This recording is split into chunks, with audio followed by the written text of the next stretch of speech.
Hi friends, welcome to smart வீட்டு சமையல். எங்கள் வீட்டில் வந்து துளசி செடி வச்சுருந்தது காஞ்சிருச்சு. இப்போ தானாக ஒரு செடி வந்து முளைச்சிருக்கு. அதை வந்து நம்ம கிழக்கு பக்கமாக பார்த்து வச்சோம்னா நமக்கு வீட்டில் எதிர்மறை எண்ணங்கள்லாம் மறையும்.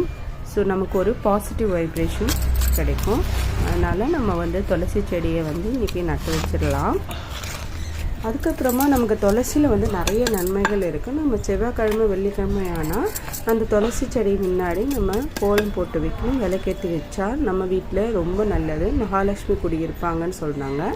அதுக்கப்புறமா வந்து நமக்கு இதில் என்ன மருத்துவ குணம் இருக்குது அப்படின்னா, இருமல், சளி, மூச்சுக்குழாய் அலர்ச்சி மற்றும் ஆஸ்துமா இந்த மாதிரி நோய்கள்லாம் தீருதுன்னு சொல்கிறாங்க. ஸோ நம்ம வந்து அந்த மாதிரி காய்ச்சல் வரும்போது நம்ம இந்த துளசி இலையை பறித்து நல்லா கொதிக்க வச்சு ஒரு 10 நிமிஷம் கொதிக்க வச்சோம்னா தண்ணி ஊற்றி 1 கிளாஸ் தண்ணி ஊற்றி நம்ம கொதிக்க வச்சு நம்ம குடித்தா நம்மளுக்கு கோல்டு, ஃபீவர், ஆஸ்துமாலாம் வராதுன்னு சொல்கிறாங்க. ஆனால் உடனே சரியாயிடாது. நம்ம வாரத்தில் ட்வைஸாவது நம்ம இதை வந்து எடுத்துக்கணும். 3 நாளாவது நம்ம அதை குடிக்கணும் அந்த தண்ணியை. அப்போ நமக்கு கோல்டு, ஃபீவரிஷாக இருக்கிறது அந்த மாதிரிலாம் போயிடும். ஸோ இந்த மாதிரி நம்ம வந்து வீட்டில் வந்து துளசி செடி வைக்கிறதுனால நம்மளுக்கு ஆக்சிஜன், சுத்தமான காற்று நமக்கு கிடைக்கிது.